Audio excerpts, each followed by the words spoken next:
Well, hello and welcome back to the Social Media News Roundup. We are back for more reviews, rants and raves about your favorite social platforms. And joining me is social media expert Natalie Emini from Okoko Media.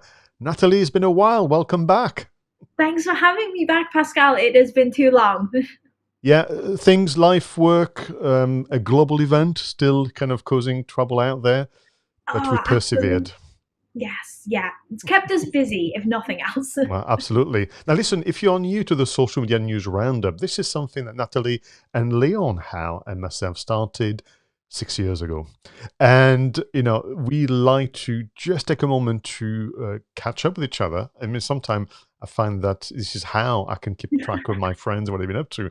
But what we do once a month is look at the changes and development in the world of social media marketing so that you can make some kind of informed judgment about whether or not you need to change your tactics, change the tools you're using in a view of getting better results. We typically have two segments.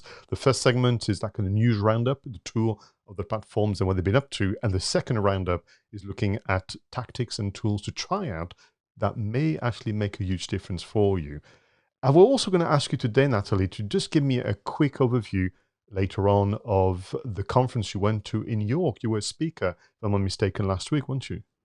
Yes, yeah. It was a great event. It was all about setting your social media up for success in 2022. So happy to share some, I guess, insider behind the scenes tips from that one too. Thank you very much. So we're still in that in between phase of transitioning from 2021, getting into 2022, planning, and so on and so forth. So let me ask you very quickly.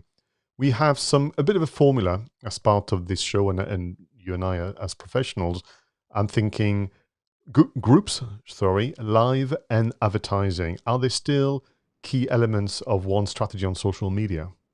They absolutely are. Advertising is a great potential way to get your content in front of new users and users that you haven't reached before who are approaching or considering that purchase. So it's a really great way to supercharge your organic content with a very sales focused strategy and allows you to keep your regular social media presence as about achieving a better balance between selling and community building, which is definitely going to be really, really important for 2022 as we start to see brands hold businesses, see users hold businesses to a higher level of account and really look for organizations that mean more than just selling a product or a service and the human stories behind those organizations too.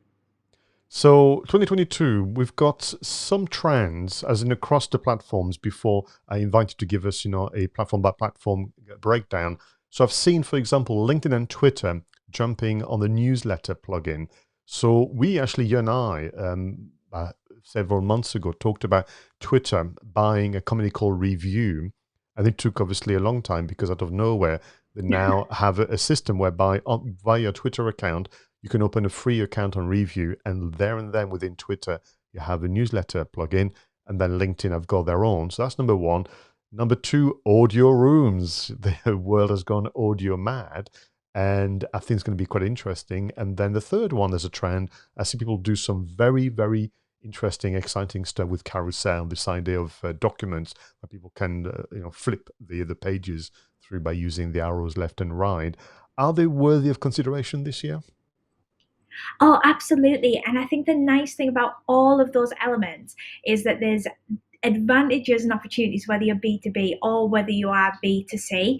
There's very much space for building that digital community and actually showcasing your content and getting that higher level of content, that better quality media out there to create stronger connections with your consumers. It's all about making those posts count in news feeds when audiences are in that potential moment of brand discovery. Super. Well, put them on your, kind of watching brief list if you have something like this. What if, you're thinking about this year, all of you about, your training and development. But yeah, go do some research. The newsletter plugins are super easy to use. Audio rooms are being rolled out slowly but surely across the different platforms. So as your live audio only as opposed to live video. And for the carousel, just look out what others are doing, including not from within your industry. Always a good thing for inspiration, and you might just think, yeah, that would be helpful for my audience as something that they can look forward to. Now, let's begin there with the platform review and tour. Which one would you like to begin with? Oh, should we start with the biggest social network of them all? We'll start with Facebook, as it's the first review of the year. It makes sense to start with the giant. And yeah, just to give people an update on the numbers, when it comes to Facebook, we're still talking about 2.9 billion active monthly users, of which the latest statistics reveal that 1.59 billion of them are active daily. So we're seeing this expansive user base of Facebook audiences that you can potentially target through the platform. And it's something that means, because we do have that mass of users, it's still super relevant as we go into the new year for advertising and advertising opportunity. One of the overall trends that we are going to see around for the next 12 months, and certainly beyond that, is something that we're referring to as hyper personalization. So if I was talking to you guys 8 years ago and we were talking about Facebook ads, I'd be telling you to build these big audiences and then target them, and that's the best way to get maximum impact for your spend. And as I've been talking to you and Leon for the last 6 years, Pascal, we've been talking about making those audiences smaller and smaller and smaller and smaller to get that targeting right. So it's not about running less campaigns or spending less budget. The opportunity is still there, but we're talking about creating advertising opportunities that really allow you to connect with that audience at that critical purchase moment. So to bring in a particularly geeky stat, because I'm always a fan, is that the average user on Facebook scrolls at a rate of 1.7 seconds. That's how long it takes them to do one full pass of that Facebook screen. And the quicker we can have content that resonates with that audience when they see our post, this works for organic, but it's more vital for your paid strategy. The quicker we can really connect with that audience, the more potential that ad or that organic post has for brands. If we look at Facebook themselves for 2022, they're really pushing this as an opportunity on the platform. And they have launched within the Facebook small business tools the concept of great ideas deserve to be found. Now, there's a particularly jazzy video featuring yoga with goats that I highly recommend watching, but it's all about how niche as businesses and weird and creative we can be, and how strong the potential is for us to find the absolute ideal customer on Facebook that's just waiting to discover our brand, product, or service. So it's quite inspirational. They've also got some really heavy hitters behind it. So if you were to have a little look in the Facebook Resource Center, you can find out more about it. They've got business figureheads like Stephen Bartlett of New Dragon's Den fame. Anyone that's been watching it so far for 2022 might have seen him on there, who are doing little shout outs for campaigns that were working particularly well. So the opportunity in terms of ads is still huge on Facebook. The audience is still mass, but when we're talking about getting a paid strategy right for this year, it's all about creating that hyper personalization and that really carefully targeted campaign management. And I do have a little bit of a fun kind of example as to how you might like to, I guess, really consider whether your brand targeting is specific enough when you are looking at individual audiences.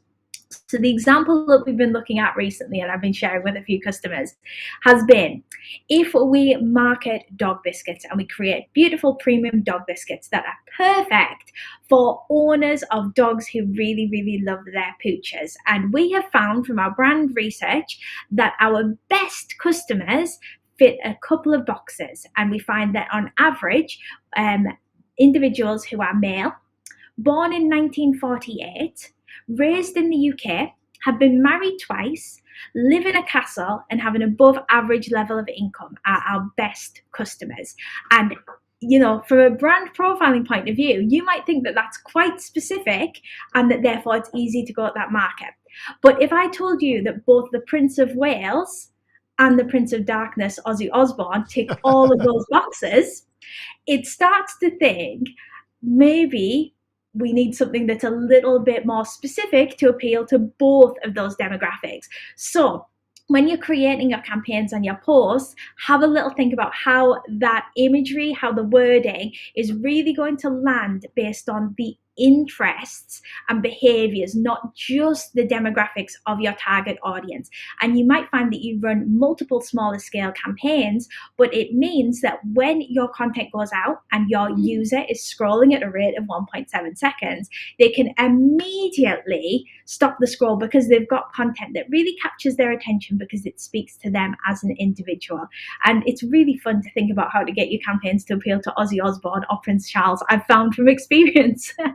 I can imagine it. And you know what's lovely is that it feels like the maturation process that I've been longing for in terms of advertising, being kind of people attempting, and I have sympathy, with limited time and resources, one advert that will rule them all.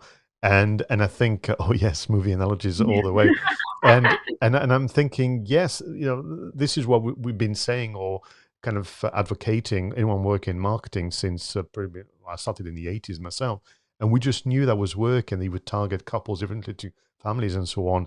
But I've also seen many articles recently who are kind of challenging this idea of using demographics only as the rationale to go ahead, as opposed to behavior preferences and so on. And you're right, Facebook has so much information about us. It's advertisers' dream come true. Oh, completely. And it's all about capitalizing on those opportunities and almost creating them for your brand. So getting down to that really nitty gritty level of how different audience bases will engage with your product service. How many different ways can you present it to make sure you're maximizing your potential and you've got everything absolutely covered? Because in terms of advertising, Facebook ads allow you to reach up to 1.95 billion targetable users, but it's all about being super picky. And when you are allocating your spend, are they the users that you really want to buy your product or service? There's good stats showing a significant appetite for ads though on the platform, just out as part of the Hootsuite Digital Trends report, showing that the average user has clicked on 12 ads on Facebook in the last 30 days. So we're seeing the appetite, we're seeing the potential. It's just about creating that ultimate instant connection with you and your potential customer on the platform. And no one does it quite like Facebook. Sure. Has anything else happened at Facebook or Meta to make life easier for businesses and marketers? It's actually, we have got some, I guess, advertising options that have made life a little bit trickier in terms of Meta's, let's go with reforming to make the system seem more transparent and less sinister. So we are seeing better regulations for credit advertising, employment advertising. So things that, anything that Facebook better can identify as a more vulnerable user group. We're now seeing better regulation. Now, from a marketing perspective, if you are doing things right, they should have no concerns for you. It's just an extra tick box and verification process. But if you are doing a little bit of dodgy marketing, then this is probably going to be the end of that campaign for you. So it's nice to see, and it's nice to see that reforming of kind of ads, even if it's just to reposition how that works into a more, I guess, ethical ecosystem. That feeds nicely into Facebook launching shops, which is something that I guess we were probably talking about it in 2020, and then it became more of a feature as we went into 2021. And the idea that going forward, brands are going to be able to transact end to end on Facebook. So in order to get that payment verification, it's really got to, I guess, upgrade the system that people play on to make it absolutely squeaky clean so that it is building its trust, it's developing its trust, and it's kind of service offering to businesses that might want to list their products on there, but also to customers that might then start to interact with Facebook in a completely different way and use it more from an e-commerce perspective. So we're expecting shops to be huge on Facebook as we go through the year, and just to really continue that snowball effect. Again, they've got some great resources and some lovely case studies across the form of kind of written case studies and also some video case studies in their resource center that have just been updated for this year too. That's super. What about maybe Messenger or Instagram, WhatsApp? Yeah, so across Facebook and I guess the tribe of Meta kind of platforms, we are seeing a lot of focus on live and stories. So your video content is really having a little bit of a moment, and it's giving us another opportunity to create a really human angle behind our brand. So we're seeing the types of content that's resonating, I guess, most comprehensively with audiences as being human led content. That whole behind the scenes of your brand is really hitting the mark for lots of organizations that are offering it, and even lots of little simple tricks that we can implement almost straight away in our own marketing strategies. So even things like having a human element in your media that you're producing. Ideally, it would be a human face where you can see someone's eyes, because we're all biologically pre-programmed to look for those.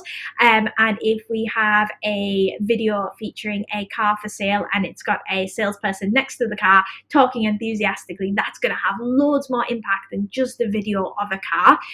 So there's little tricks like that. And even from product kind of perspectives, we all know about iconic flat lay photography and making your objects seem part of a lifestyle, but can we have a human element within that? Whether that's if we've got the cup, is it more engaging if it's being held in a hand than is it just on a desk? It's all about creating those human moments and almost absolutely subconscious connections with your customer to say that your brand is human, they are human, and it's more of a people buy from people mentality rather than just simply a broadcast faceless social media entity.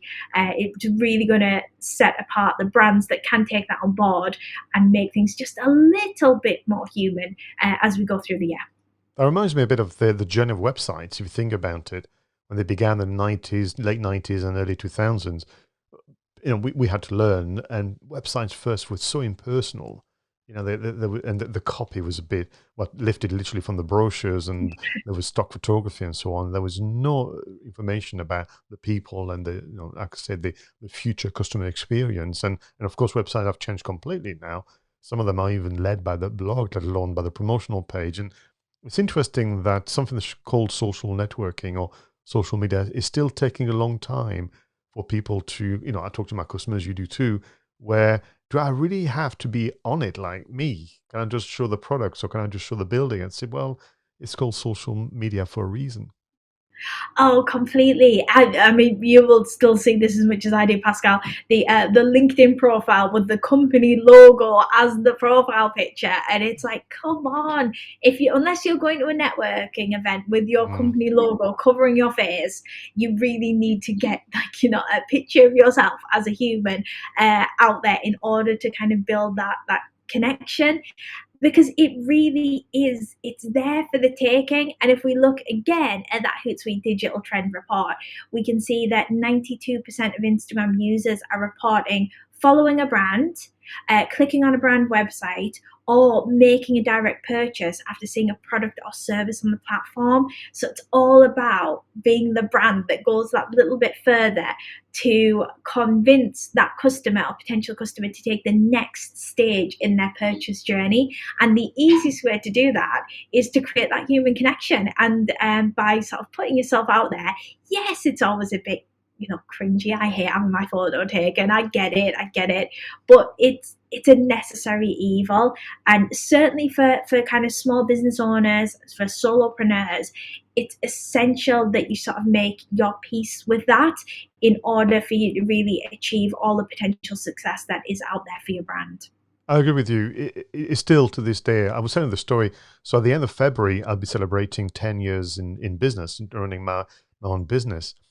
And Roger Edwards, who does a podcast with me, Two Geeks and Marketing Podcast, saying, "Did I see somewhere that you have a business called Arclight Marketing and Media Limited?" I said, "Yeah, it's my business."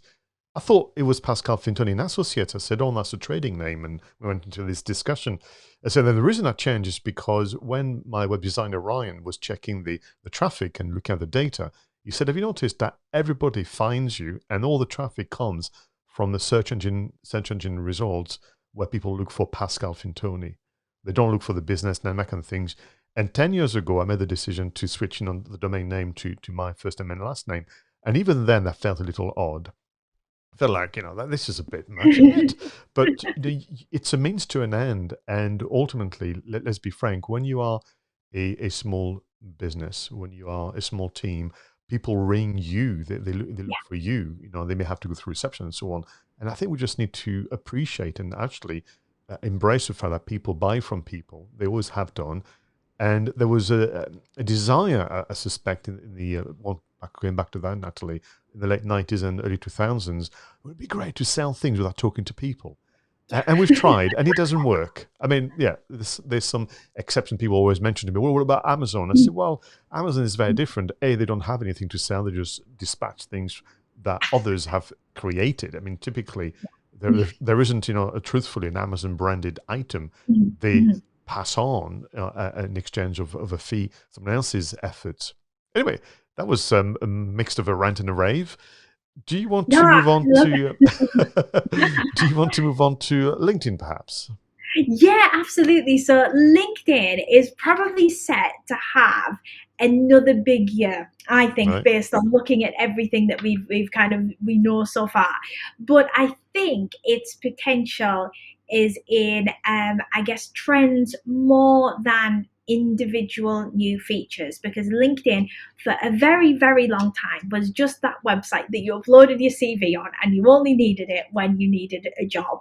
But LinkedIn, since its Microsoft acquisition, has actually come on leaps and bounds, and it's really doubling down on some key opportunities that it has that other platforms don't necessarily have at the moment. So one of its key trends and top tips for this kind of 12-month period ahead is actually focusing on higher quality multimedia content. Now, LinkedIn often does have, and I'm sure you will see them, text only posts. They come from individuals, but brands are not above putting out a text only post on LinkedIn.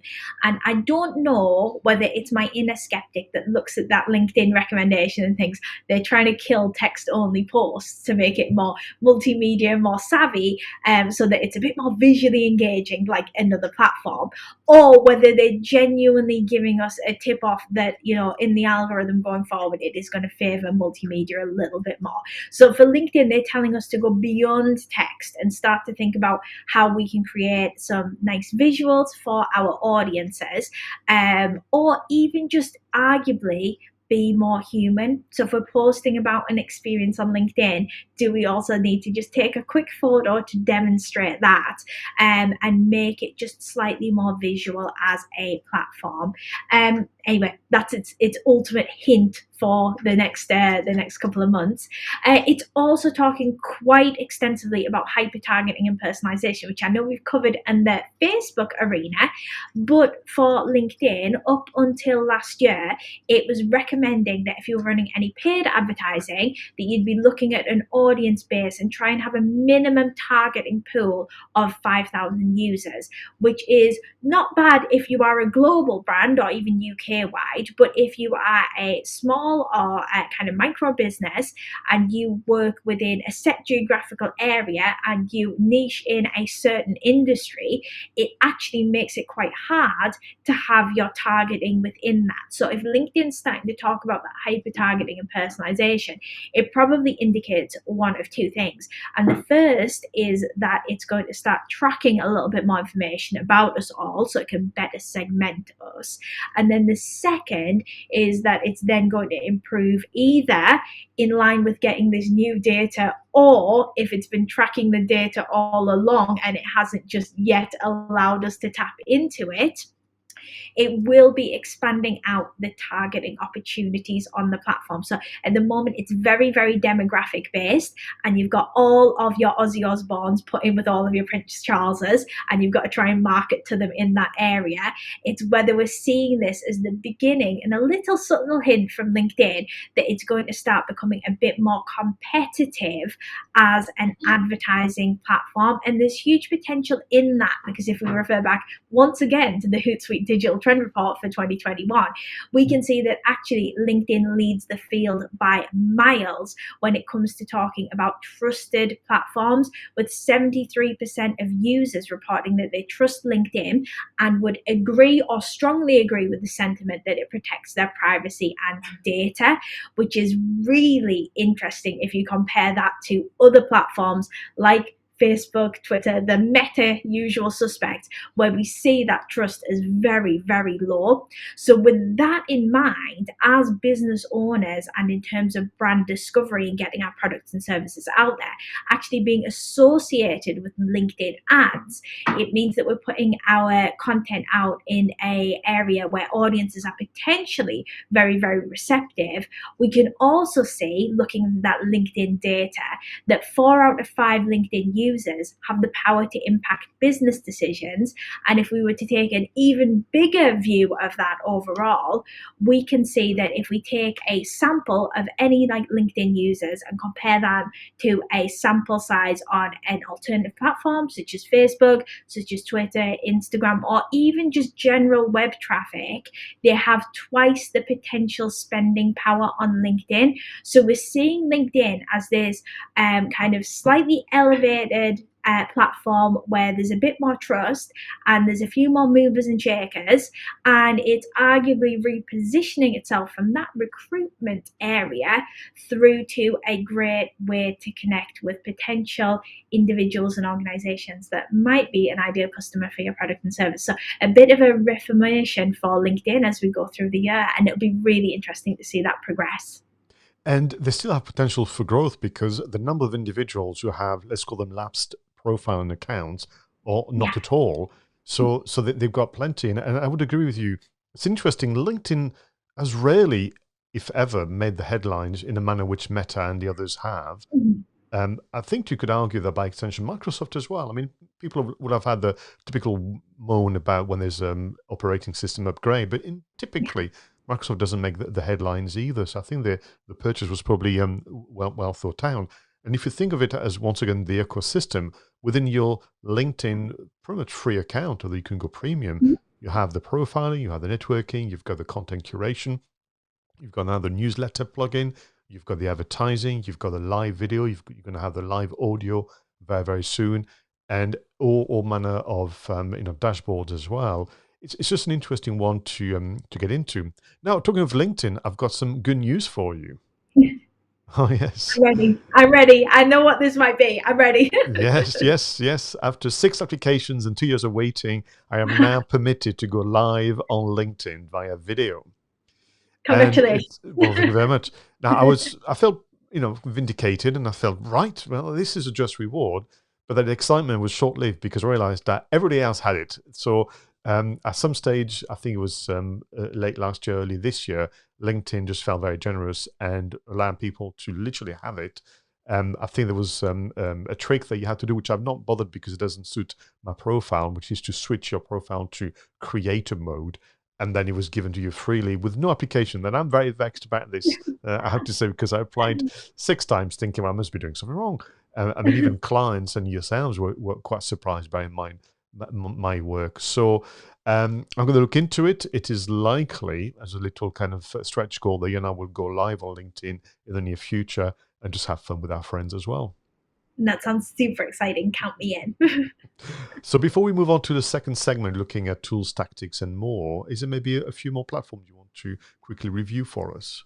Yeah, absolutely. So I won't get into too much detail, but I will give a little shout out for one of our favorites to talk about on this particular kind of web series, which is Pinterest. The Pinterest Predicts report is now out. Simply Google Pinterest Predicts and it'll take you there.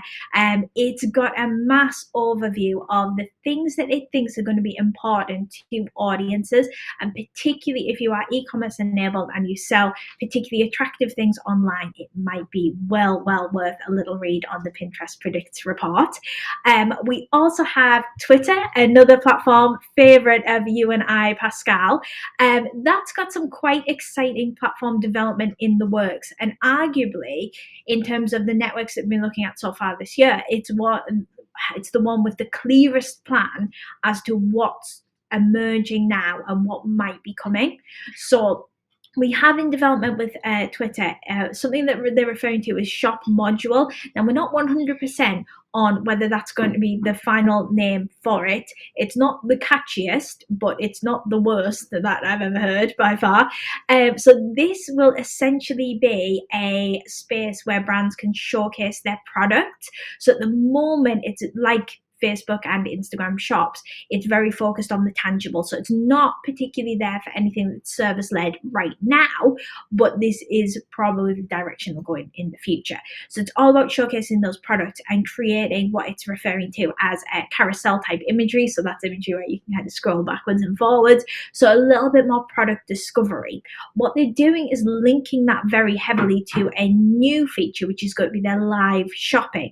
Now they're kind of going all in on live shopping. It's one of the most hyped features for Twitter for the rest of the year. And this is going to be the concept of real-time streaming that audiences can tune into.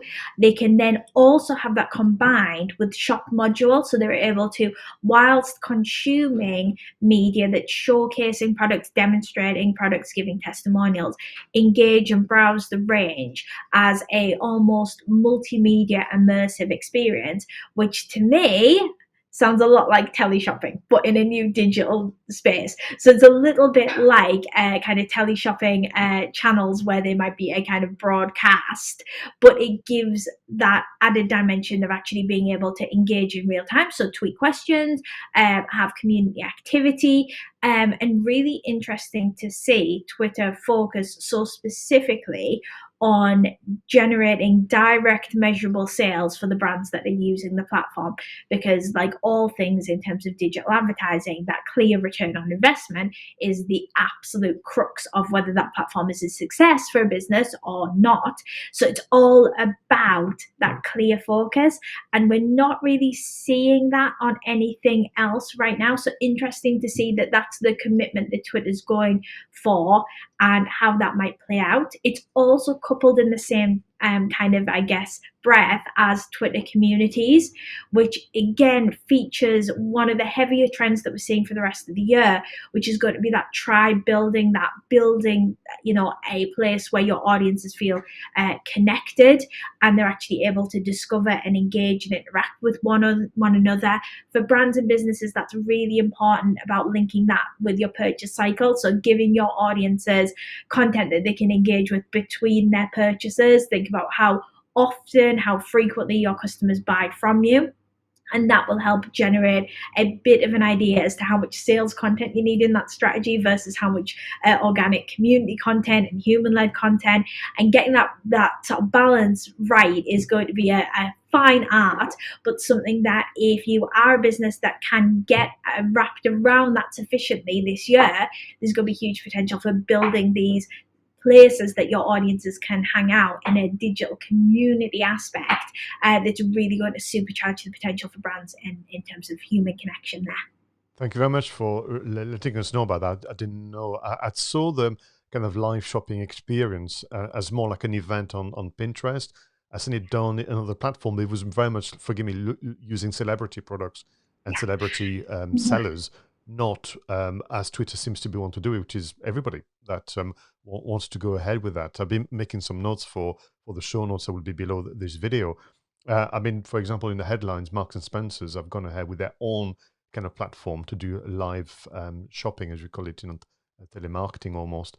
This idea of there's a product on the website, but against it, there's almost like a diary date, where you can join live one of the Marks and Spencer staff for a demonstration for some Q&A. And we know, from the point of view of conversion rate, that if people can ask you questions, you get clarification on what is happening, then you're going to get more sales, which is, I think, an advantage against TV, which is very passive, isn't it? You watch the shopping channel, they do their very best to be as animated or as foolish as they can, but it's still passive consumption. Here, you'd be asking questions. You could even ask them, can you show me around again, the back of the jacket or whatever. What's surprising me, therefore, is why, in a way, Facebook has not been the first to move on that, because they have the live, they have the shops, they have a clear audience. I don't know, maybe they've been busy with other things, such as the metaverse and NFTs and so on. And Twitter just makes that move almost very discreetly. and could steal the show because, as we'll discuss more today, it is still a well-liked platform. Oh, completely. And I think that's really interesting because I feel that the networks that are capitalizing on that, live broadcast human element are almost living that in the moment. Whereas I feel that Facebook with the metaverse and wants us all going to digital supermarkets 5 years from now is very much looking at the sort of long Mm. game and where the future is going. So it'll be interesting to see that play out as to which is the kind of best experience. Right now, though, I mean, I am an avid social media user and spend a great deal of time on platforms, but I still haven't completed my like Snapchat bit emoji or anything like that. So the idea of creating a virtual version of me that's going to go into a digital supermarket is light years ahead. However, watching a live broadcast of a product that I'm interested in and being able to engage in real time and purchase if I want to actually has quite a lot of appeal for me. So it will be interesting to see how that all plays out over the coming months and years. No, very true, and I think you're absolutely right. There is the tactics of moving fast in the very near future, something that is going to be very important in 3 months. And I have a watching brief, thinking, what is the next 5 years looking like? But I would say to my customers, don't invest time and energy on worrying about the metaverse and NFT when you've not even finished your LinkedIn profile. Well, of course, I would say that. So thank you very much for that. It was great reviews, and that there are other brands that we'll cover next month, that I know are very important to our customers. But I wanted to kind of switch now to tactics and tools. I'm going to begin with the social content of the month. So this is an article actually that Roger Edwards, my co-host on the other podcast, brought to my attention, and I just love the tone and the intent in the article. 9 reasons why Twitter is actually good. And this is written by a gentleman called Brad R. Edwards, not related to the other Roger Edwards, for a website called makeuseof.com, which I love. Sometimes I point my customers to it. And I mean, I was thinking, maybe we should start nicely this year. It is normally my style to find a hard-hitting strategy document or something that is just going to really make you think. And I thought, let's start gently, because actually, yeah, Twitter is light, and yeah, all right, it makes the headline sometimes, and it's been linked to less safe, kind of nice behavior online. But I want to list for you the 9 reasons why this gentleman Brad thinks that Twitter is good. Number one, Twitter is user friendly. And you have to agree, whether you're starting now or you've been a long-term user like you and I, it has resisted the temptation, like many platforms, to keep bolting more things on and changing course.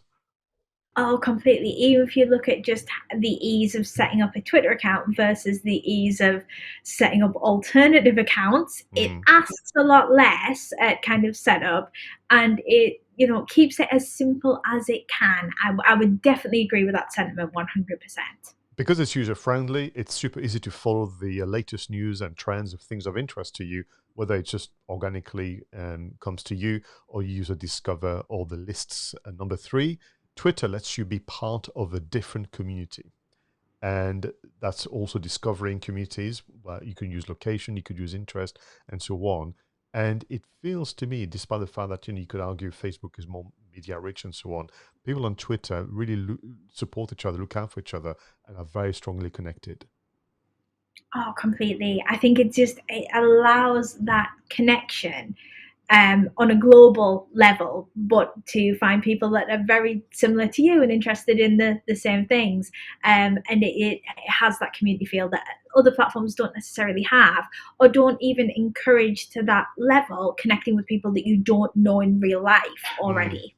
That's right. I think that this, so, looking forward to what they're going to do with Twitter community. But number four, Twitter is, of course, a great source of witty and funny content to kind of break down the day. And we've got to agree, that some of those very witty remarks, because you have obviously character limits, some of the memes and so on, some of the film marketing campaigns Roger and I have reviewed, they are so clever. But again, because limitation makes you more ingenious.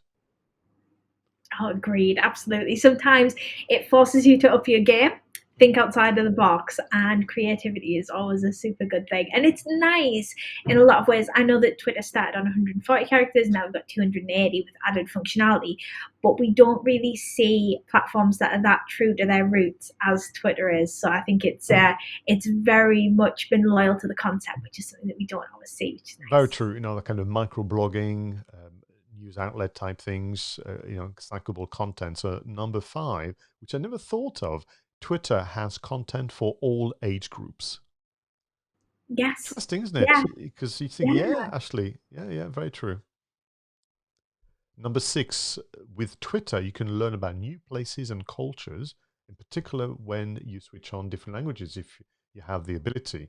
But again, this access and discovery of new content from different places and different individuals, I would say the algorithm is less fierce than Facebook, where eventually with Facebook you don't discover anything new after a while. But yeah, I mean, I'm not blessed. I don't only speak English, unfortunately. I feel so uncultured, Pascal, saying that here. But absolutely, but even then, there's still potential for just exploring your hashtags if you're visiting a new place, and seeing what other people have to say about the area and the hidden gems and the things to discover. And it's a great way to sort of bounce around the web and continue that brand discovery for sure.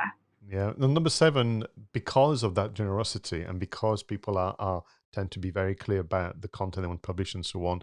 Number 7, you can learn niche skills on Twitter, thanks to the content providers. Number 8, Twitter is also a place to showcase your own talent and to build that authority that you mentioned earlier.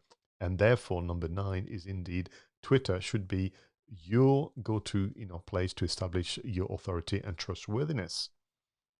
Oh, fab. I enjoyed that. That was very wholesome. And I think all very true and things that because we almost take them for granted, you don't always take that moment to appreciate that that is the opportunity on the network and that all these great kind of, I guess, ways that your brand can relate to people, that you can build that personal brand, that you can establish authority, that you can build that trust in relationships. We sort of take it for granted. So it's nice to have that dedicated focus. Absolutely. And I would agree. Like I said, I would normally go for like kind of a real thought-provoking strategy paper or document, but I just thought, yeah, this is lovely actually, and it makes you realize this is why Twitter is where it is, and with everything that we know about it. But you have to commend them for staying the course, despite all the headlines about lack of revenue sometimes, or the headlines by the CEO doing this and whatever. And I think I can see both LinkedIn and Twitter being the ones that have not rushed into things necessarily, but they may end up through the finishing line first.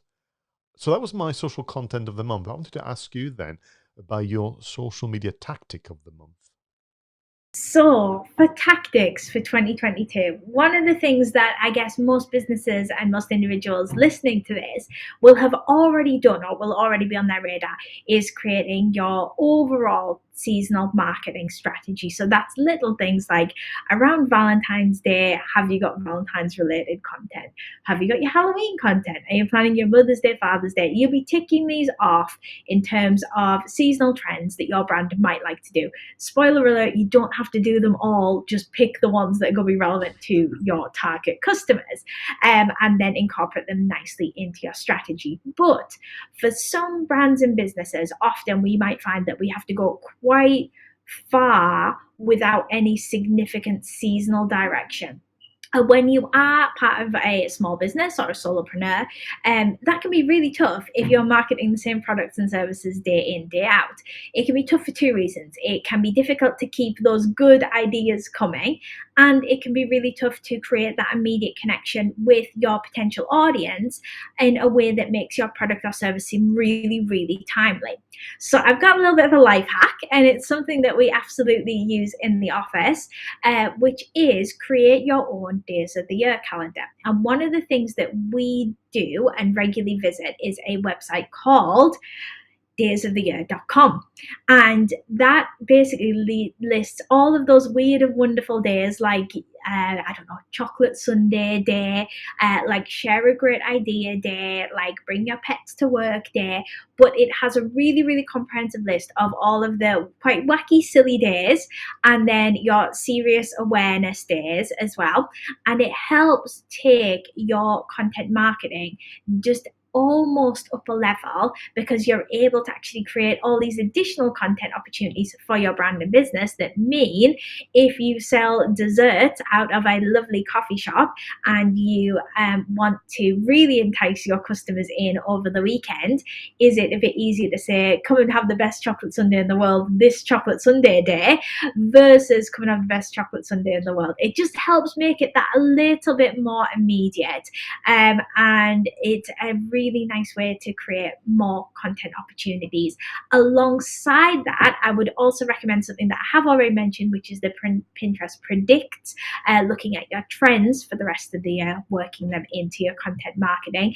And not to be left out, Twitter also offers some fantastic resources around this. So it has has a global calendar for the year, which is now available, but you can also filter that by country. So there is a UK version of the Twitter Global Calendar and the Twitter Business Resource section.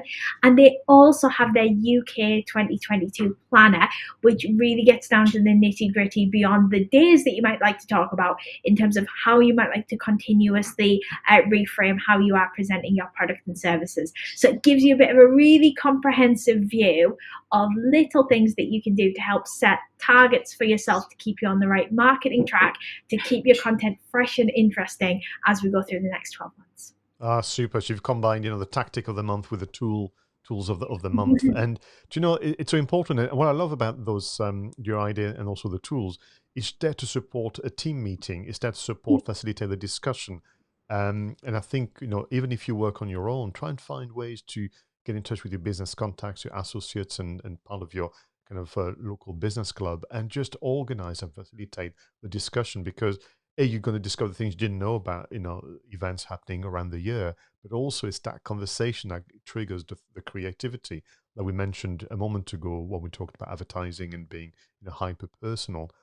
Great. Well, let me finish then today's episode with my content creation tool of the month. And if I've been writing these on pieces of paper, you've seen I scribbled because I kept changing my mind today. But I'm going to have to settle on Twitter Spaces. Twitter Spaces being the live audio plugin, literally, free of charge on your mobile phone for now, where you can go live and speak. Think of it as a radio show targeting your Twitter community. And the reason why I chose this particular, tool, Natalie, is because in a space of 5 to 6 months, it is incredible what the Twitter Spaces team has done. So it began with a beta testing. I had to go and I was kind of challenging it, pressing, really pressure testing the audio quality and so on. And since that point on, they've allowed downloading of the recording. They've allowed now replay. So it's almost like, once you've finished your live session, people can still find it as a tweet on against your Twitter profile, and they can press the replay. And what is lovely about Twitter Spaces, it almost takes away all the kind of complexity of organizing guests, of making sure that they find recording and so on, that other platform can do that. Literally, as long as your guests have a Twitter account and they are connected and they know that it's happening, that you will be the organizer, let's say. So you go live, you then introduce, the session, and then you give permission for people to speak with you, and then the others listen. Once you've kind of finished, your Twitter Spaces session, then you can have also a Q&A. So those who've been listening to you can also ask you questions that could become maybe your next blog post or indeed your next post on Twitter. But more importantly, then you can repurpose the content and have this audio to launch maybe for the first time your podcast in 2022. That's awesome. It's a really, innovative feature, and it's brought so much excitement. And I love how excited you are talking about it, Pascal. It's palpable that actually it's a great tool, and some things on social media are just very, very fun, and we are quite blessed that we get to use them for our businesses and take advantage of the features day to day. So yeah, absolutely. I think Twitter Spaces is going to be phenomenal and continue to evolve. For anyone who's logged in recently on the app, you will notice it has its own dedicated button, and it's now popping up with a very excited, magical "What's this?" introduction to Spaces, which is just, I guess, the best way to frame it, as a great opportunity for discovery. And for me, it was just the simplicity of use, the power in terms of evergreen content. Now, very often people said to me, what do I talk about? I said, don't make it difficult. React to the news, react to something you've discovered, as you have done now for the better part of an hour. And I think that's what people sometimes miss, which is your thoughts, your opinion, your deliberations are very, very interesting to others. Don't think that you always have to be the news yourself. Back to this idea of the personal brand. You are working in industries where there's always something happening. It has to be. This is modern life, modern society. What is your view on that? What is your reaction? Invite others to share your reactions. So, have a look, all of your Twitter Spaces. This may be actually on Twitter, Natalie, more popular and more successful than live video. Oh, absolutely. My little top tip, which I use this as a life hack if I'm recording video and I'm not blessed to have someone fun to record and bounce with, Pascal. If I know that I've got to record a video to camera, I will pick a person that I know in real life and I'll imagine that I'm explaining the concept to them. So I'll make the examples relevant to them. I'll think about where their current knowledge and understanding is and how I need to make that clear. So if I'm explaining something quite technical to someone with already a good level of understanding, I can get down to the really sort of nitty gritty bits. Or if I am explaining something that's quite technical, but to an audience with more basic understanding, am I including a nice accessible analogy in that? But in my head, if I ever record any media, and if anyone sees a video or a recording of me, there's been someone in my mind that I've been speaking directly to. And I think just when it's first you and that microphone, pick someone and then have that go out and enjoy it and make it human in your own head. It'll feel a lot less scary if you want to give it a go. No, absolutely. And I would say have guests, have pals. People would love to join you as a co-host and have a discussion with you. But listen, this has been a lovely return to the social media news roundup. I've just realized that because of the amount of news, we've missed talking about your conference in York. So we'll have to keep that for the next episode of the Social Media Newsroom. Thank you so much for watching this, and I hope that you've been taking notes. If you have questions, if you want to make some suggestions about the platforms, the tactics and the tools you'd like us to review, please get in touch in the usual places. Until the next one, go out there and please be social. I was Pascal Fintoni. She was Natalie Emmerich.